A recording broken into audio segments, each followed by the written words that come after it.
주신 하나님의 말씀을 보겠습니다. 신약 성경입니다. 노마서 말씀입니다. 신약 성경 노마서입니다. 1장 말씀입니다.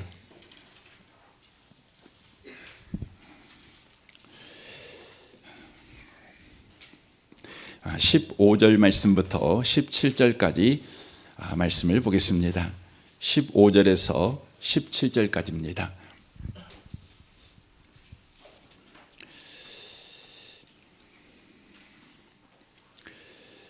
기록된 말씀을 같은 목소리로 읽으실 때 하나님의 음성을 듣는 복 있는 시간 되시길 바랍니다. 읽겠습니다. 그러므로 나는 할 수 있는 대로 노마에 있는 너희에게도 복음 전하기를 원하노라. 내가 복음을 부끄러워하지 아니하노니 이 복음은 모든 믿는 자에게 구원을 주시는 하나님의 능력이 됨이라. 먼저는 유대인에게요 그리고 헬라인에게로다. 복음에는 하나님의 의가 나타나서 믿음으로 믿음에 이르게 하나니 기록된 바 오직 의인은 믿음으로 말미암아 살리라 함과 같으니라. 아멘. 아멘. 2절 말씀부터 읽어야 되는데 시간 관계상 15절부터 말씀을 보았습니다. 읽은 이 말씀에 의지해서 우리에게 필요한 삶의 방식은 믿음이라는 제목으로 하나님의 말씀을 전하겠습니다. 데카르트가 이렇게 말을 했습니다. 의심하고 또 의심하라. 끊임없이 의심한 끝에 나는 한 가지 사실을 발견했다. 분명한 것은 내가 의심하고 있다는 사실이다. 그리고 내가 의심한다는 것은 내가 생각하고 있기 때문이다. 이는 모든 것을 의심하는 나는 존재한다는 것이다. 그러므로 나는 생각한다. 고로 존재한다. 이것을 방법적 회의라고 이야기를 합니다. 철학에서 회의라는 뜻은 의심을 품다라는 뜻입니다. 데카르트는 의심함으로 존재하는 자신을 바로 발견한 것입니다. 이는 의심하고 있다면 자신은 존재한다는 근대적 사고의 바로 출발점이 되는 것입니다. 그러니까 근세가 데카르트에 의해서 열리게 되는데 바로 근대의 사고는 바로 의심에서 시작한다는 것을 우리가 알 수가 있습니다. 근대로부터 현대에 이르기까지 이 세계는 의심 위에 세워진 세계다 이렇게 말해도 과언이 아닙니다. 현대인들인 저와 여러분이 삶을 살아가는 방식은 의심입니다. 학문하는 방식은 의심이지요. 사업하는 방식도 의심이지요. 정치하는 방법도 의심입니다. 국가 운영도 의심이며 사람과의 관계도 의심입니다. 부부 관계도 의심이 방식인 것을 알 수가 있습니다.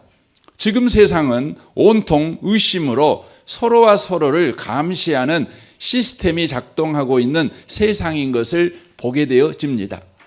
의심이 여러분 만들어내는 삶의 방식, 그것은 무엇일까요? 바로 그것은 책임 전가입니다. 자신의 잘못을 상대방에게 덮어 씌우는 것입니다. 이것은 에덴 동산부터 시작된 방식입니다. 왜 이 방식이 바로 에덴 동산에서부터 시작되었을까요? 바로 에덴 동산에서 하나님을 의심하는 일이 시작되었기 때문에 그렇습니다. 하나님을 의심하자 그들은 하나님께 불순종했습니다. 죄 가운데 빠졌지요. 죄 가운데 빠진 그들은 자신들의 책임을 바로 떠넘기는 책임 전가를 하는 방식으로 자신의 책임을 회피하고 있습니다. 창세기 3장 12절입니다. 아담이 이르되 하나님이 주셔서 나와 함께 있게 한 그가 그 나무 열매를 내게 주므로 내가 먹었나이다 라고 말하고 있습니다. 아담은 자신의 죄를 지금 하나님께 그리고 하나님이신 그 여자에게 책임 전가를 하고 있는 것을 보게 됩니다. 그것의 시작은 무엇이었습니까? 바로 하나님을 의심하는 데에서 시작되었다는 것을 우리가 놓치시면 안 되는 것입니다. 의심은 우리의 책임을 남에게 전가하는 삶의 방식을 갖게 합니다. 여러분, 책임 전가는 인생에게서 가장 저질스러운 삶의 방식입니다. 여러분, 부모에게 책임을 떠넘기는 여러분 저질스러운 삶의 방식이 뭔가요? 이게 불효입니다. 여러분, 배우자에게 책임을 떠넘기는 저질스러운 방식이 뭔가요? 이게 불륜입니다. 여러분, 불륜을 저지른 사람들은 공통적으로 그 책임을 누구에게 돌리냐면 배우자에게 돌립니다. 저질스럽지요. 다른 사람에게 여러분 책임을 떠넘기는 저질스러운 방식이 뭐죠? 이게 불평입니다. 여러분, 하나님께 책임을 떠넘기는 저질스러운 방식이 뭐죠? 그게 바로 불순종이라는 것입니다. 이렇게 의심이라는 삶의 방식은 책임 전가라는 저질 인생을 여러분 만들고 만다는 것이죠. 인생이 저질 인생, 여러분 저질의 인생을 살아가게 된다는 것입니다. 여러분, 예수의 구원 사건이 뭘까요? 예수의 구원 사건은 이 저질 인생에서 우리를 구원한 것입니다. 예수의 구원 사건은 우리의 삶의 방식을 의심에서 건져내어 믿음으로 바꾸어 버린 사건이라는 것입니다.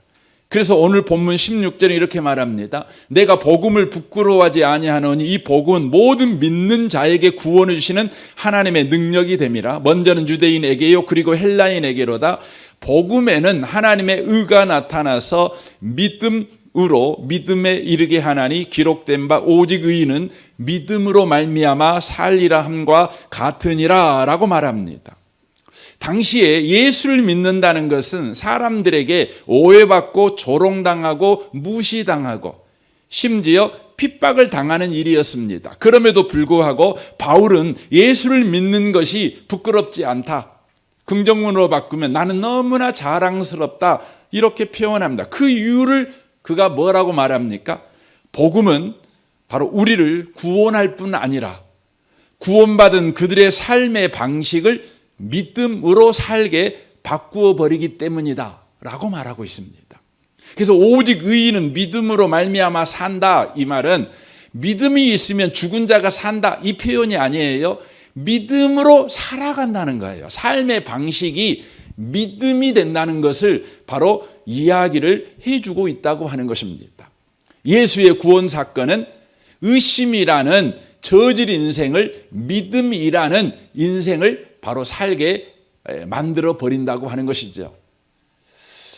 여러분, 믿음의 삶이라는 것이 여러분 어떻게 해서 예수를 믿으면 우리에게 바로 그런 전환이 일어나게 될까요? 로마서 3장 23절을 보십시오. 모든 사람이 죄를 범하였음에 하나님의 영광에 이르지 못하더니 그리스도 예수 안에 있는 성령으로 말미암아 하나님의 은혜로 값없이 의롭다 하심을 얻은 자 되었느니라 라고 말합니다. 여기에서 보면 성경이 말하는 죄가 뭐냐? 그것은 우리를 벌받게 하는 정도가 아니라 하나님의 영광에 이르지 못하게 하는 것이다 라고 정의하고 있습니다.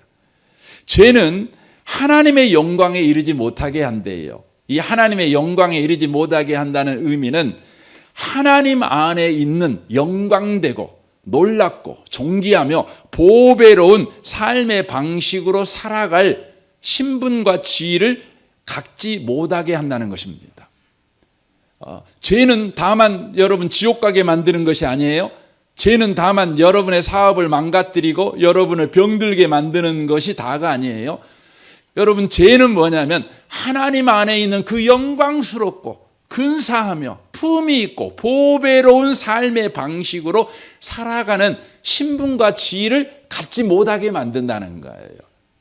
그러나 예수로 말미암은 구원, 그래서 그리스도 예수 안에 있는 성령으로 말미암아 하나님의 은혜로 값없이 의롭다 하심을 얻은 자 되었다 이렇게 돼 있어요. 그러니까 예수로 말미암은 구원은 뭐냐? 우리를 벌받게 하지 않는 정도가 아니라 바로 의롭다 하심을 얻게 만든다는 것입니다. 여러분, 의롭다 하심을 얻는다는 말이 무슨 의미의 말입니까? 그것은 하나님 안에 있는 그 영광스럽고 놀랍고 근사하며 품이 있으며 보배로운 삶의 방식으로 살아갈 수 있는 신분과 지위를 얻었다. 이게 의롭다 됐다는 것이죠. 이 의롭다 됐다는 말을 다른 말로 말하면 구원받았다. 이렇게 표현할 수 있는 것입니다. 구원받았다는 것이잖아요. 그런데 이것을 어떻게 받는다고요? 믿음으로 받습니다. 믿음으로 받습니다. 여러분과 저에게 믿음이 있어야 바로 이 구원을 받는 거지요. 하나님의 영광에 이르는 의로운 자의 인생을 살아갈 수 있는 것이죠. 그런데 이 믿음이 우리에게 먼저 믿음이 필요한 것이 아니라 하나님의 믿음이 먼저 선행돼야 우리에게 믿음이 생기는 겁니다. 그래서 로마서 3장 25절 이렇게 말합니다. 이 예수를 하나님이 그의 피로써 믿음으로 말미암은 화목제물로 세우셨으니라고 돼 있어요. 그러니까 하나님께서 우리가 믿음을 가져 구원에 참여한 자가 되게 하시기 위해서 무슨 일을 하셨냐면 하나님이 먼저 믿음을 보여주셨어요.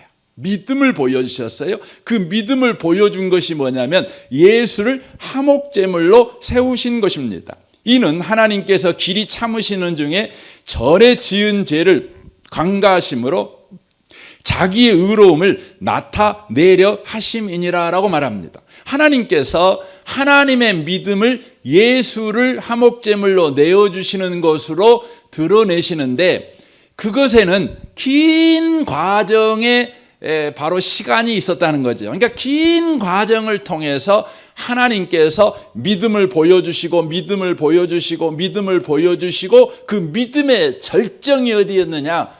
바로 예수를 화목제물로 내어주신 것이었다. 이렇게 성경이 말합니다. 26절 보십시오. 곧 이때에 자기의 의로움을 나타내사 자기가 얼마나 영광스러운 방식을 가지고 있는지 얼마나 품이 있고 얼마나 놀라운 방식을 갖고 있는가를 나타내신 거예요. 뭘로요? 하나님이 믿음을 보여주심으로. 그러니까 하나님의 영광스러운 방식이 뭐예요? 바로 믿음이에요. 믿음이에요. 자기도 의로우시며 또한 예수 믿는 자를 의롭게 하려 하심이니라 라고 되어 있어요. 하나님이 영광스러운 삶의 방식을 우리에게 친히 보여주심으로 우리도 하나님의 영광스러운 삶의 방식을 가진 자가 되게 하셨는데 그 영광스러운 방식이 뭐였냐면 믿음이라는 것이죠. 그러니까 하나님께서 하나님의 믿음을 먼저 보여주심으로 우리가 믿음을 갖게 만들어 우리의 구원이 헛되지 않게 하셨다는 의미의 말씀입니다. 이 말씀을 좀 더 말씀을 드리고 싶은데요. 여러분 믿음은요. 믿어야 되는 자의 책임보다 믿음의 대상의 책임이 더 크고 먼저라는 것을 우리는 놓치시면 안 돼요. 그래서 믿음은 성격이 되면 안 돼요. 믿음은 성격으로 믿으면 그건 패가망신합니다. 여러분 믿음은요. 대상을 믿는 거예요. 그런데 그 대상이 믿을만 해야죠. 믿을만한 대상이라는 것을 어떻게 압니까? 그가 믿음의 대상이 믿을만한 분이라는 것을 먼저 보여줘야만 우리가 믿을만한 분이시구나 하고 우리가 믿음을 갖는 것이죠. 그래서 믿음은 믿어야 되는 자의 결단과 선택이 아닙니다. 믿음의 대상이 자신을 믿어야 되는 이유를 분명히 보여주는 믿음 있는 행동이 선행돼야 됩니다. 바로 신실함을 보여주셔야 된다는 것이죠. 그래서 로마서 1장 2절은 하나님은 역사 속에서 하나님이 얼마나 믿을 만한 분이신가 하나님의 영광스러운 삶의 방식인 믿음을 보여주십니다. 1장 2절입니다. 이 복음은 하나님이 선지자들을 통하여 여기서 말하는 선지자는 구약의 선지자들이죠. 최초로 등장한 선지자는 모세 아니겠습니까? 모세만 해도요. 그들을 통해서 그 아들에 관하여 성경에 미리 약속하신 것이다. 내가 구원자 보낼게 약속하신 것이잖아요. 그리고는 그 긴 역사 속에서 하나님은 약속을 지키셔요. 그리고는 마침내 그 아들을 보내시죠. 그 아들에 관하여 말하면 육신으로는 다윗의 혈통에서 나셨고, 왜 육신으로는 다윗의 혈통에서 나셨을까요?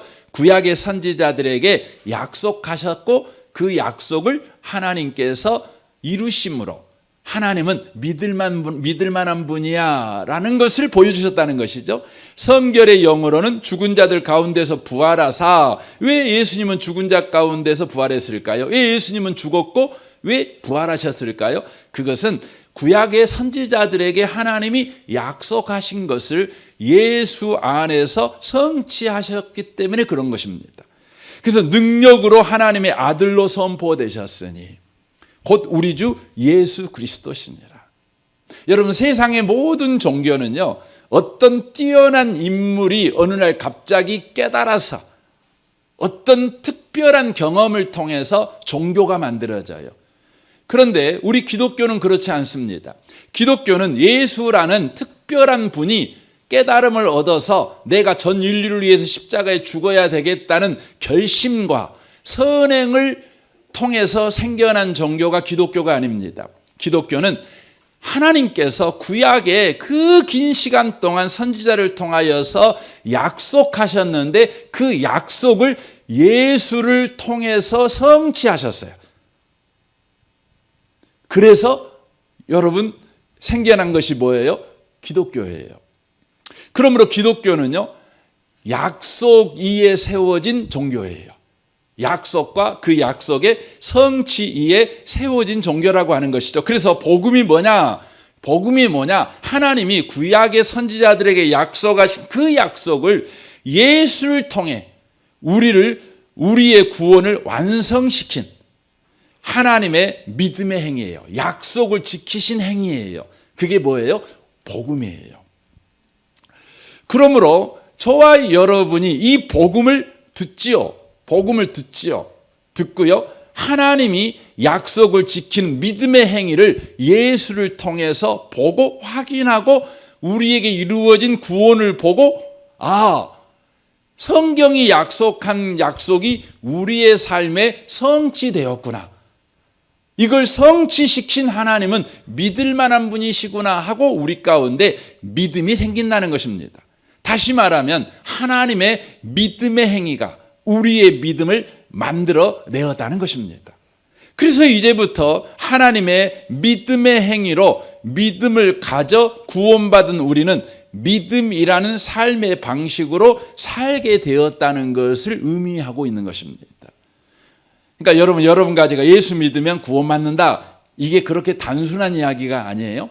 여러분이 예수를 믿어 구원받는 게 사실이지만 그 믿음이 바로 나의 결심과 결단, 나의 지적 능력으로 형성된 믿음이 아니라 우리의 믿음의 대상이신 하나님께서 긴 역사를 통해 약속하신 것을 바로 지키심으로 그 하나님은 믿을 만한 분이다. 그런데 그 절정이 뭐예요? 예수예요. 예수. 그래서 우리는 예수를 보면 믿음이 생겨요. 그냥 예수 보면 믿음이 생긴다는 의미가 아니라, 여러분, 그래서 우리는 하나님의 말씀을 들음으로 믿음이 생기는 거예요. 아, 하나님이 이런 분이셨구나.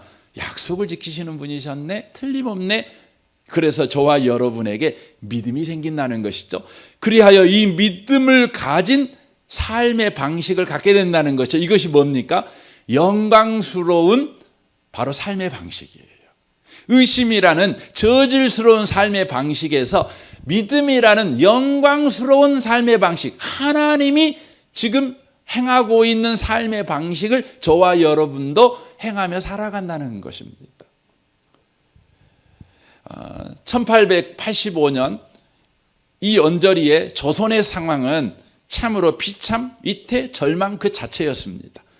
구한말은 정말 우리 이 한반도 역사에서 가장 치욕적인 그런, 또 가장 무기력한 그런 역사 아니겠습니까? 그러므로 아무도 조선의 미래를 믿지 않았습니다. 모두 불안과 의심으로 가득 차 있었습니다. 근데 그때 한 사람, 조선 사람이 아니라 조선의 이방인인 선교사 언더우드만은 믿음을 이야기합니다. 믿음으로 이 조선 땅을 보고 그 믿음을 선포합니다. 여러분이 잘 아는 언더우드 선교사의 기도지요. 보십시오. 주여, 지금은 아무것도 보이지 않습니다. 주님, 메마르고 가난한 이곳 조선 땅, 나무 한 그루 시원하게 자라오르지 못하는 이 땅에 저희들을 옮겨와 심으셨습니다. 보이는 것은 그저 고집스럽게 얼룩진 어둠뿐, 어둠과 가난과 인습에 묶여있는 조선 사람뿐입니다. 그들은 왜 묶여있는지도 고통이라는 것도 모르고 있습니다. 고통을 고통인 줄 모르는 자에게 고통을 벗겨 주겠다고 하면 의심부터 하고 화를 냅니다. 조선의 마음이 전혀 보이지 않습니다. 그리고 저희가 해야 할 일이 전혀 보이지 않습니다. 그러나 주님, 순종하겠습니다. 겸손하게 순종할 때 주께서 일을 시작하시고 그 하시는 일을 우리들의 영적인 눈으로 볼 수 있는 날이 있을 줄 믿나이다. 믿음은 바라는 것들의 실상이요 보지 못하는 것들의 증거니라고 하신 말씀을 따라 조선의 믿음의 앞날을 볼 수 있게 될 것을 분명 믿습니다.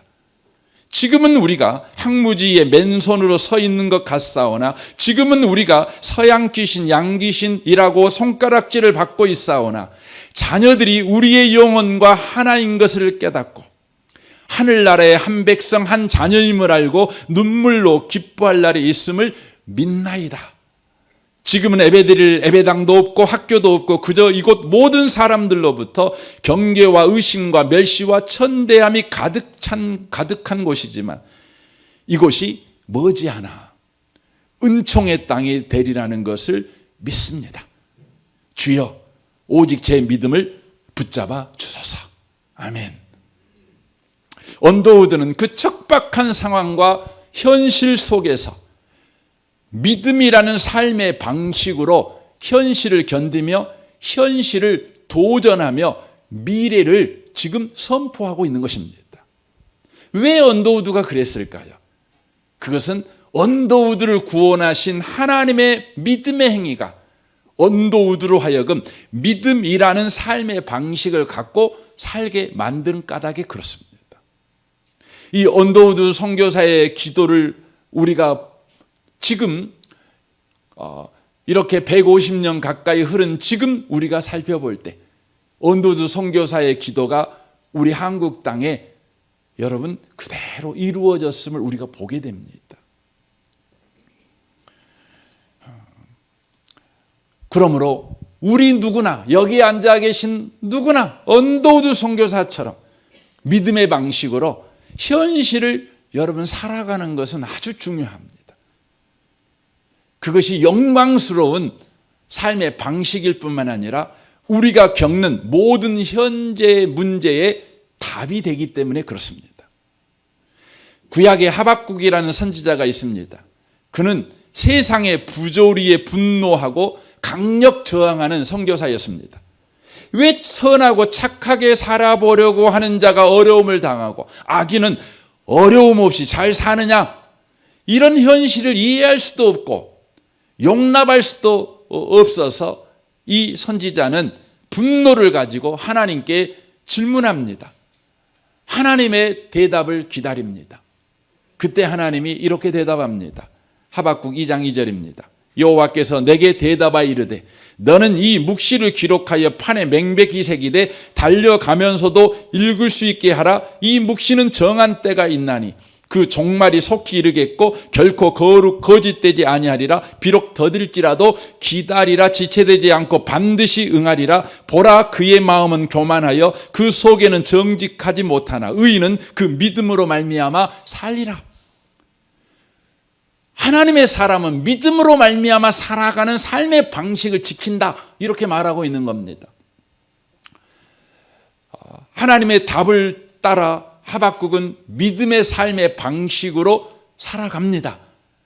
그때 하박국에게 엄청난 변화가 일어납니다. 하박국 3장 17절입니다. 비록 무화과 나무가 무성하지 못하며 포도나무에 열매가 없으며 감람나무에 소출이 없으며 밭에 먹을 것이 없으며 우리의 양이 없으며 애양간에 소가 없을지라도 라고 되어 있습니다. 나는 여호와로 말미암아 즐거워하며 나의 구원의 하나님으로 말미암아 기뻐하리로다 라고 말합니다. 믿음의 삶의 방식은 하박국으로 하여금 자신에게 없는 것 때문에 현실을 낙심하거나 불평하고 미래를 의심하지 않았습니다. 도리어 여전히 자신에게 있는 것을 보게 되었고 그 있는 것으로 기뻐하게 되었습니다. 자기에게는 무화과 나무도 없고 포도 열매도 없고 감람나무에 감람유도 없고 양도 없고 아무것도 없는데 믿음의 방식으로 삶을 여전히 살아가니 없는 것 때문에 의심하고 불평하는 것이 아니라 여전히 있는 것이 보였다는 거죠. 있는 게 뭐였어요? 하나님이 자기와 함께하고 있었다는 겁니다. 하나님이 보이는 겁니다. 그래서 자기에게 여전히 있는 것으로 그는 기뻐합니다. 그때 하박국이 놀라운 것을 보게 되는데 여러분 19절을 보겠습니다. 여호와는 나의 힘이시라. 나의 발을 사슴과 같게 하사 나를 나의 높은 곳으로 다니게 하시리로다 라고 되어 있습니다. 여전히 내 인생에 남아있는 그 하나님이 절벽 같은 현실 속에서도 아랑곳하지 않고 더 높은 곳으로 걸어 올라가는 사슴 발을 가진 자를 만들어 내시는 그 하나님의 하박국이 본 것입니다. 믿음의 방식으로 살아갈 때 절벽 같은 현실을 기어 올라가는, 걸어 올라가는 사슴발을 가진 나를 만들어내시는 하나님, 그 하나님을 바로 하박국이 보게 된 것입니다. 자신에게 있는 것을 가지고 생명을 얻되 더 풍성히 얻는 삶을 살아가게 되었다는 것이죠. 제가 최근에 읽은 책 가운데 자본의 미스터리라는 책이 있습니다. 저자가 페르난도 데토스라는 남미 페루 사람입니다.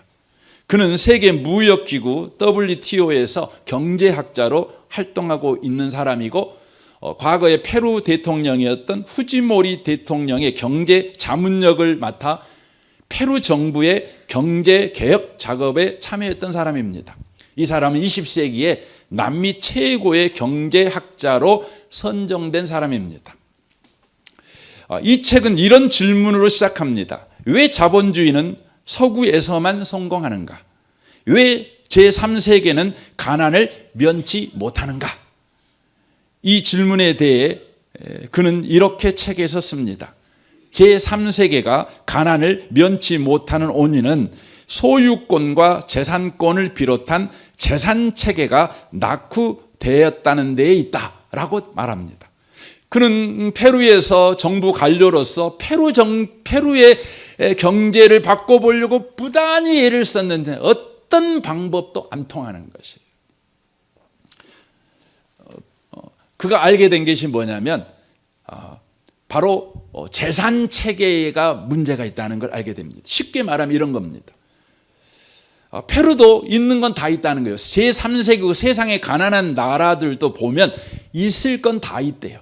땅도 있고 비도 있고 강도 있고 바다도 있고 사람도 있고 또 광물도 있고 뭐 열심도 있고 뭐 대학교도 있고 뭐 있을 건 다 있다는 거죠. 그런데 문제가 뭐냐면 그 자산을 자본으로 만들어내는 시스템이 낙후되어 있다는 것이에요. 자산을 자본으로 만드는 시스템이 낙후되어 있다는 거죠. 자산이 아무리 많아도 그래서 자본을 만들어내는 시스템이 없는 나라는 빈곤한 국가를 면할 수 없다는 것입니다. 저는 어느 나라나 땅이 있잖아요. 단순 계산으로 땅이 크면요, 클수록 부자 나라가 돼야 되지 않습니까? 그러나 현실은 그렇지 않습니다. 필리핀은요, 우리나라보다 땅이 3배나 큰 나라입니다. 그러나 우리나라보다 10배나 가난한 나라입니다. 왜냐하면 땅은 자산이잖아요. 땅을 돈으로 만들 시스템이 원활하게 작동하지 않기 때문이라는 것입니다. 우리나라는 집을 담보로 해서 은행에서 손쉽게 대출을 받죠. 자본이 쉽게 되는 나라입니다. 왜냐하면 집이 내 소유라는 등기를 들고 은행에 가면 의심하지 않아요. 의심하지 않아요. 여러분, 은행원이 등기 갖다 줄 때 은행원이 이 등기가 진짜인지 아닌지 확인해 봅시다. 여러분 집에 가가지고 싹싹 뒤져봅니까? 그리고 주변 사람한테 저 사람 집이 맞소? 이런 거 확인합니까? 안 합니다. 등기 등본만 보고 이 집은 당신 집이 맞소? 하고 믿습니다. 그리고는 5억짜리 집이라면 어김없이 3억 대출은 그냥 해주는 것이죠. 바로 믿음의 시스템, 신용 시스템이 작동하는 것입니다. 그러나 필리핀은 그렇지 않습니다. 이 집이 내 소유라는 등기 등본을 만드는 것부터 너무 어렵습니다. 여러분, 필리핀의 등기 등본을 만들려면 자그마치 쉬운 3개 관공서를 방문해야 합니다. 그리고 168단계를 걸쳐야 합니다. 시간은 얼마나 걸릴까요? 자그마치 13년이 걸립니다. 여러분, 우리는 동거래하고 이렇게 하면은 그냥 등기소 법무사에 마치면 등기 그냥 나오잖아요. 근데 필리핀은 13년이 걸립니다. 이 저자가 남미 페루에서 회사를 설립하려고 사업자 등록을 한번 해봤답니다. 그런데 이분이 등록을 했을 때 어떻게 했냐면 하루 6시간씩 289일 동안 관공서를 쫓아다녀서 겨우 사업자 등록이 되었답니다. 우리나라는 안 그러잖아요. 우리는 그냥 쉽게 되는 겁니다. 공무원들이 국민들을 괴롭게 하려고 그런 것이 아닙니다. 믿을 수 없기 때문에 더 많은 사람을 보호하기 위해서 이 사람이 정말 믿을 수 있는가 확인하려니까 그런 긴 시간의 과정이 필요하다는 것입니다. 이 책의 결론은 그래요. 신용 시스템, 믿음의 시스템이 자산을 자본으로 만든다는 거예요. 굉장히 중요해요. 그런데요, 믿음의 시스템이 작동하면 우리가 흔히 알고 있는 땅만 자산으로 인정하거나 혹은 회사나 이런 것만 자산으로 인정하지 않아요. 믿음의 시스템이 잘 돌아가는 데에는요, 여러분, 우리가 가지고 있는 모든 것을 자산으로 인정해줘서 그것을 자본으로 만들게 도와줍니다. 여러분, 아주 유명한 이야기가 있잖아요. 현대의 그룹의 창업자인 정주영 회장님께서 조선소가 없는 상황에서 선박을 수주하고 조선소 건립을 위한 차관을 빌리기 위해서 영국에 가지요. 1971년도였는데 그때 약 600억 차관 도입을 영국에서 가장 큰 은행인 버클레이 은행에 요청을 합니다. 당연히 거절하죠. 현대에는 조선소는 땅도 없고 조선 진것도 없고 아무 실직 어떻게 600억을 빌려주냐는 것이죠. 그때 정주행 회장이 이 버클리 은행에 영향력을 행사할 수 있는 농바톰이라는 회장을 찾아갑니다. 근데 그 회장도 거부하지요.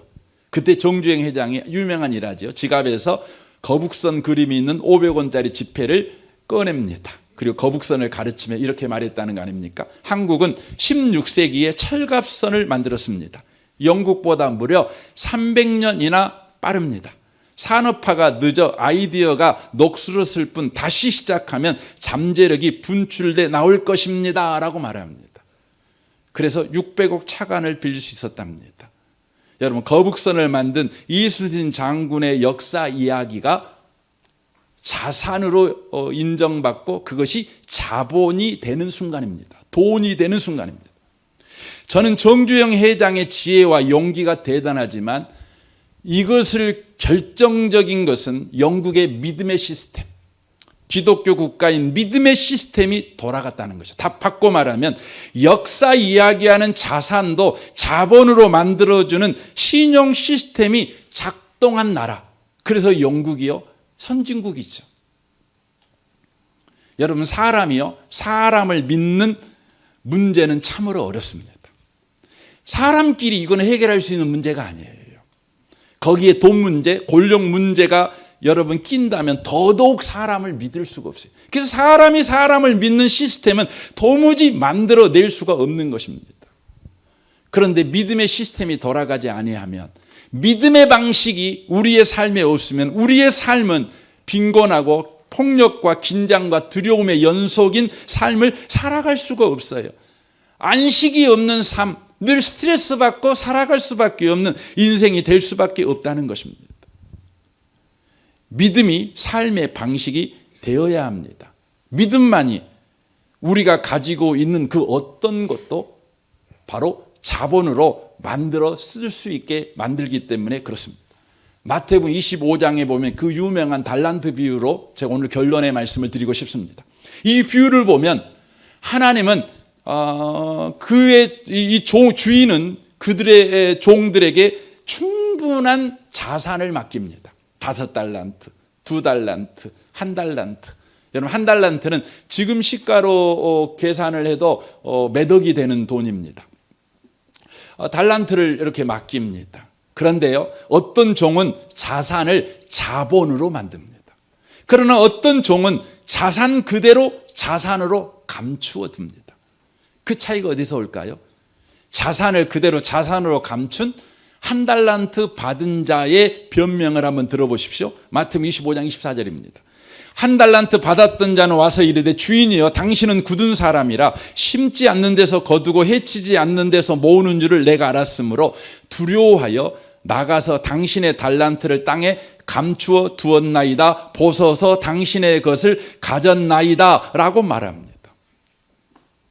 5달란트, 2달란트 받은 자는 즉시 장사해서 자산을 자본으로 만들어내지만 1달란트 받은 자는 땅을 파고 감추어버려 자산을 여전히 자산으로 있게 합니다. 그 결과의 차이가 어디에 있었느냐?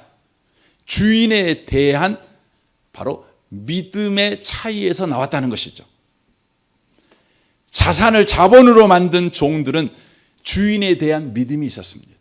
어떻게 해서 그 믿음이 생겼을까요? 종 노릇할 때 주인을 계속해서 보면서 저분은 믿을만해. 믿을만해. 그래서 주인과의 관계 속에서 믿음을 키운 거죠. 그래서 그에게 5달란트, 2달란트가 주어졌을 때 그들은 주인을 믿는 믿음을 가지고 믿음의 시스템이 작동하니 장사해서 5달란트를 남기게 된 것이죠. 하지만 1달란트 받은 종은 어떻게 했을까요? 주인과의 관계 속에서 그는 아마 주인을 살펴보지 않은 것 같아요. 일하느라고 바빴던 것 같아요. 그리하여 주인에 대한 일반적인 생각, 여러분 주인이라면 의뢰이 우리가 갖는 일반적인 생각이 있지 않겠습니까? 주인은 수전노야, 주인은 이익밖에 몰라, 주인은 악덕업자야, 이런 생각밖에 없는 거 아닙니까? 그는 주인에 대한 불신앙을 가졌습니다. 그때 어떻게 됐어요? 1달란트가 없어진 게 아니죠. 1달란트를 땅에 파갖고 땅에다 묻어버렸어요. 자산이 여전히 자산으로 있는 겁니다. 주인에 대한 불신이, 주인에 대한 의심이 그의 인생을 바깥 어두운 데 쫓겨 이 슬피 이를 가는 인생이 되게 만들어버린 것이죠. 하지만 믿음의 시스템이 작동한 5달란트와 2달란트 받은 자들은 어떻게 되는 겁니까? 주인의 즐거움에 참여한 자가 되는 것이죠. 여러분에게는 하나님에 대한 믿음이 있으십니까? 여러분에게는 하나님이 주신 것들이 되게 많습니다. 너무 많습니다. 우리는 늘 믿음이 없이 의심을 가지고 인생을 사니 없는 것에 집중하지만 믿음의 시스템을 가지고 살아가게 되면 우리에게 있는 것에 우리는 주목하게 됩니다. 우리에게 주신 것, 우리에게 있는 것, 그 자산이 자본으로 여러분 움직여야 합니다. 어떻게 해요? 믿음의 시스템이 작동해야 되는 겁니다. 저는 이 시간에 여러분들에게 이렇게 도전하고 싶습니다. 예수를 바라보십시오. 예수님이 누구신지 여러분 진지하게 공부를 좀 해보십시오. 하나님이 누구인지, 하나님이 정말 믿을 만한 분인지 진지하게 여러분 공부하십시오. 그래서 여러분의 삶에 하나님의 믿음의 행동이 여러분의 눈에 보이고 여러분 인생에 있는 것을 여러분이 확인할 때 여러분에게도 믿음이 생기고 믿음의 삶을 살아내는 복 있는 분들이 되어지게 될 줄로 믿습니다. 이 은혜가 저와 여러분에게 충만하시기를 주님의 이름으로 축원합니다. 아멘. 우리 같이 이 시간 기도하겠습니다. 이 시간 우리 같이 말씀을 우리 생각하며, 주님, 우리의 삶이 믿음의 방식이 되게 하십시오. 영광스러운 삶의 방식. 주님, 저질의 방법, 의심을 가지고 인생을 살지 않게 하여 주십시오. 하나님을 계속해서 주목하고 예수를 통해 하나님이 믿을 만한 분이다, 이걸 확인하는 일을, 부지런을 가지고 하게 하여 주십시오. 성경을 펴게 하여 주십시오. 성경을 읽게 하여 주십시오. 성경을 공부하게 해 주십시오. 그래서 하나님이 믿을 만한 분이신가 예수를 통해 확인하여 믿음을 가진 우리 인생 되게 하여 주십시오. 우리 같이 한번 기도하겠습니다. 오 하나님 아버지, 감사합니다. 우리가 오늘 이 말씀을 통해 우리의 인생이 믿음의 시스템이 작동하고 있는 인생인가를 우리로 주님 확인하게 하셔서 감사합니다. 주님, 다시 한번 우리의 인생이 믿음의 인생이 되기를 원합니다. 주님 감사합니다. 아버지, 신실하신 주, 오 신실하신 주, 내 너를 떠나지도 않으리라, 내 너를 버리지도 않으리라, 약속하셨던 주님, 그 약속을 지키사 그 이후로도 영원토록 나를 지키시리라. 우리 함께 찬양합시다. 오 신실하신 주, 오 신실하신 주, 오 신실하신 주, 내 너를 떠나지도 않으리라, 내 너를 버리지도 않으리라, 약속하셨던 주님, 그 약속을 지키사 이후로도 영원토록 나를 지키시리라 확신하네. 우리 하나님은 신실하신 주님이십니다. 약속을 지키시는 분이십니다. 믿을 만한 분이십니다. 하지만 우리는 하나님을 볼 때 믿을 만한 분이라는 것을 우리가 배우지 못하고, 다만 우리가 믿음이 있는 인생을 살아야 될 것인데 하고 믿음 없는 우리를 보며 발만 동동거릴 때가 많습니다. 믿음이 우리의 결심과 결단이고 우리의 능력이라고 생각할 때가 많습니다. 믿음은 하나님을 볼 때 생겨나는 것을 놓치지 않게 해 주옵소서. 약속을 지키시는 그 주님, 우리는 약속 지키시는 그 주님이라는 것을 예수님을 통해 확인할 수 있습니다. 주여, 우리로 이 시간 믿음 있는 인생을 살아가게 하여 주옵소서. 의심으로 가득 차 저질 인생 살지 않게 하시고 믿음의 삶의 방식을 가져 영광스럽게 살아내게 하여 주옵소서. 이 시간 헌금합니다. 헌금하는 모든 손들 주님께서 함께 하시고 주님이 저들의 인생에 일하신다는 믿음을 가지고 또 삶의 현장에서 그렇게 일할 줄 아는 사람들이 되게 하여 주옵소서.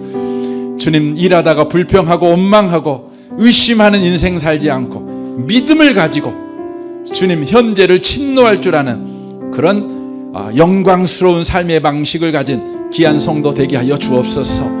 예수님의 이름으로 기도합니다. 아멘.